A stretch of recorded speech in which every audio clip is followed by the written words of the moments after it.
Warning, do not watch this video unless you want to become a flat earther. You say yeah right, but I guarantee you that you don't actually know what we believe. And if you let yourself watch to the end with an open mind, you'll find out that it's actually you that's been hanging on a belief system, on a religion as it relates to the globe. You'll also develop a newfound respect for this group of people that support this channel and who are so willing to be called stupid, so willing to be looked at as idiots for simply questioning the narrative of what they're being told. Because the reality is, no one becomes a flat earther by seeing the floating pancake. Yeah, we think that's ridiculous too.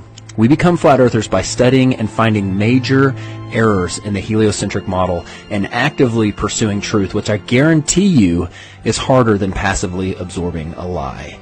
We probably actually know more about what you believe than you do. Remember, we used to be you. So trust me when I say that any objection that is currently or is about to arise in your mind, we've already dealt with ourselves. And if this thing was truly easily debunkable, none of us would still be flat earthers. Have you not wondered why someone would believe in something so stupid as flat earth? Why people don't mind being called idiots? Maybe it's because it's not that stupid. Maybe someone wants you to think it's stupid. Maybe someone is working really hard behind the scenes to make you think that we believe in a square pancake flying through the solar system that you could just step off of into the nothingness of space. But again, I assure you, we think that's ridiculous too. Nor do we have anything to do with the Flat Earth Society. I've attended and spoken at conferences all over the US and Canada and met thousands of flat earthers, and not once, never, have I met someone associated with the Flat Earth Society. That is an organization of half-truths and idiotic science. Okay? We are simply people in search of truth who hold empirical, measurable, repeatable science as well as ancient accounts on a higher level than mere theoretical mathematics. And last thing before I get going, I want you to know that they are banking on you not questioning this. They're hoping to their God with a lowercase g that you do not look into this, because they know if you do, you're going to have some major questions that unfortunately have no warm and fuzzy answers, which is why they've worked so hard to keep the flat earth, the perception of flat earth, as a theory that only morons could believe in. So sit back, relax, and I promise you will not regret it.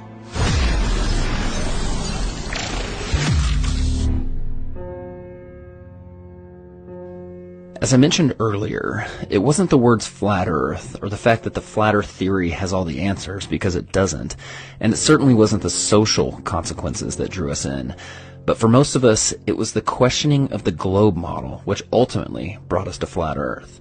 So here's some questions that reveal some things that I didn't even realize I believed in by believing in the globe.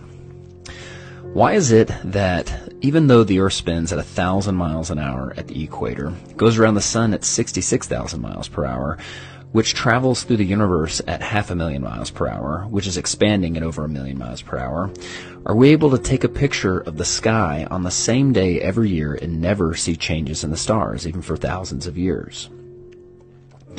Why does Elon Musk say, you can tell it's real because it looks so fake? That's because it does look fake. Look how the Earth glitches out in the background, but the car doesn't.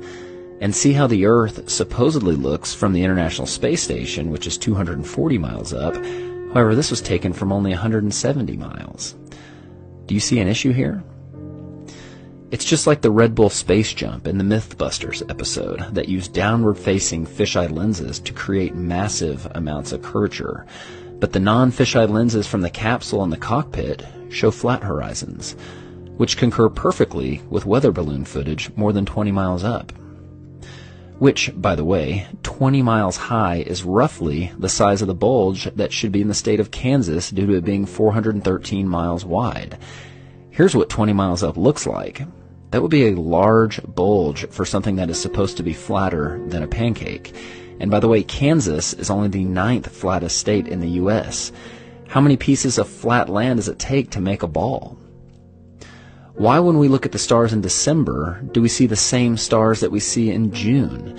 We should be looking in two totally different directions. If ships sail over the curve of the Earth, why are we able to bring them back into view with high-powered lenses as if they merely sailed past the horizon of the eye's angular resolution? Why are we able to see things over long distances, which according to the formula for a ball with a circumference of 24,900 miles, should be thousands of feet below the curvature horizon? And now, with infrared technology, we are seeing things that should be miles below the horizon, if we truly lived on a ball. If Eratosthenes proved the Earth was a ball thousands of years ago with an experiment using shadows, why do experts say that his results should actually be the same on a flat Earth with a smaller local sun? If the sun barely looks bigger than the other stars from Saturn, why is it able to completely light it up so that we can see it from Earth? And if something merely the size of the other stars can do that, why is the backside of Saturn not lit up by the billions of stars on the other side? And why are there dark sides to any objects in the solar system? If moonlight reflects the warm light of the sun, why is moonlight measurably cold? Why is it warmer in the shadows at night when it's the exact opposite of what we experience in the sunlight during the day?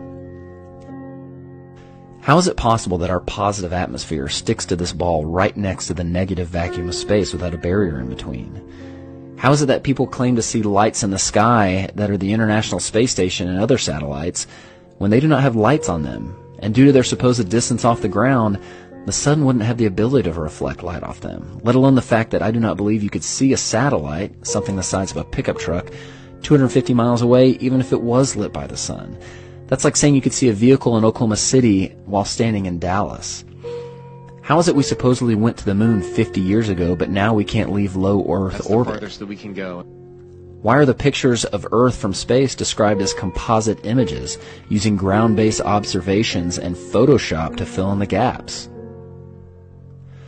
Why was all the original moon footage and telemetry data destroyed? Why is NASA constantly getting caught on live feeds with men in the background of models, harnesses on the International Space Station, and bubbles and scuba gear in space like they're filming spacewalks in a pool? Why is YouTube hiding true flat Earth content and promoting the ridiculous false perception of the floating pancake? You're dealing with all these conspiracy theorists on your platform.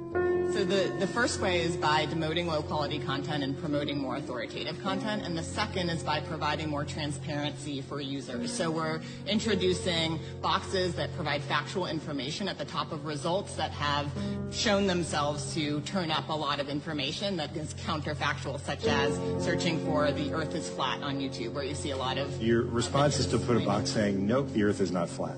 Correct. Okay. And lastly, if we are so sure about this spinning ball heliocentric model, why are experts saying things like this? So everything we know about the universe, what we're made of, galaxies, stars, planets, that's all right here. So, according to this chart, we are 96% stupid. And just so you know, the globe side has complex answers to all these. But it's time you start evaluating evidence for yourself instead of simply accepting someone else's opinion of it. We all have the same evidence. It's your worldview and your perception of the source that determines your interpretation of that evidence. The experts are not any closer to the stars than you are. You have the ability to trust your senses and come up with conclusions for yourself. So what do flat earthers believe? Well, I'll caveat with we do not have it all figured out, nor do we claim to. However, we can prove that there are major issues with the globe model, and that is why we are searching for other solutions and other models which can support the phenomena and science we repeatedly observe.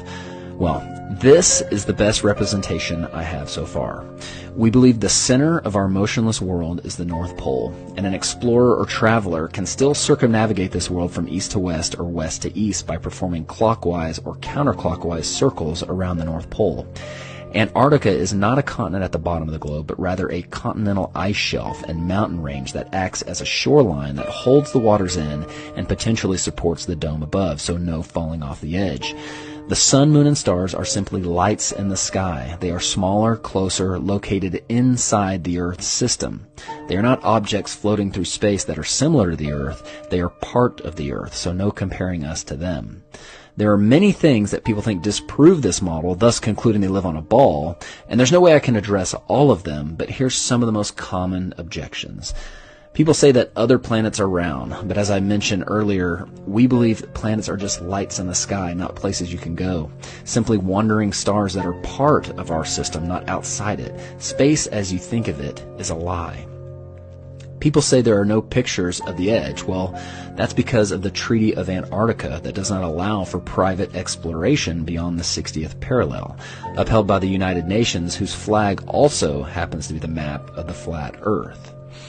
People say sunsets disprove the flat Earth because we believe the sun stays at a constant height in the sky as it circles above our head, which is true. However, you'll notice on clear days with minimal humidity, the missing water in the atmosphere allows you to see the sun shrink into the distance as it moves away. It appears to go down just like the lights in this hallway appear to go down. However, if the lights in this hallway were considerably higher than the observer, they would appear to shrink very little as they moved away. And if we were to create some atmospheric magnification, they could even appear to grow as they approach the horizon, just as the sun does on humid days. And what about gravity? Well, to put it plainly, we don't believe in gravity. We believe things govern themselves based on density, buoyancy, and the electromagnetic force, all three things that are measurable and provable. Gravity, even though it is sold as a law, is actually just a theory, and it's truly only needed to stick things to a ball or have that ball revolve around another ball. Newton himself had doubts about gravity, and in fact, it has never been proven to exist. There was an experiment performed in which gravity waves were supposedly detected from two black holes orbiting each other 1 billion light years away. Just for some perspective, the sun is only 8 light minutes away. So multiply that distance by 65,000 to get a light year, then multiply it by 1 billion. Then turn out the lights because they're black holes. They claim that everything in the universe gives off gravity waves, including the moon. Yet they did not detect it from the moon. They detected it from two black holes 1 billion light years away. They were supposedly distorting space-time. And the amount which they claimed to have detected this space-time being distorted was less than the diameter of the nucleus of an atom. So, please use your brains the next time you see NASA come up with a big discovery. Look how it's always accompanied with an artist rendering or an image instead of a picture, just like this image of a black hole that they supposedly stitched together from multiple forms of data that just happens to look a lot like the cover of the Soundgarden album, Black Hole Sun. Now, the big question, why would somebody cover this up? Well, because the forces of evil cannot rule the original creation, the one created by God. They have to create an artificial one, a perception, in order to remove the true God from the equation, lifting themselves up to be gods.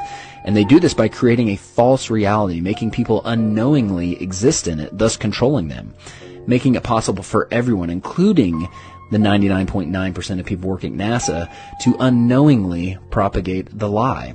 And that perception is so powerful, it can make someone who is provably standing still tell you that they're spinning 1,000 miles an hour. And someone who is standing right side up tell you that they're actually upside down. Now, I know you have more questions, and we have the answers.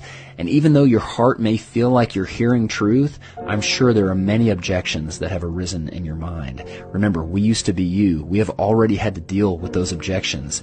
Just don't let the projection of someone else's perception get in the way of your pursuit of truth. If you do, it only proves that you're under someone else's control. I pray that you take this seriously because the stakes are high. Don't let anything get in the way of your pursuit of truth, because the truth will set you free. God bless.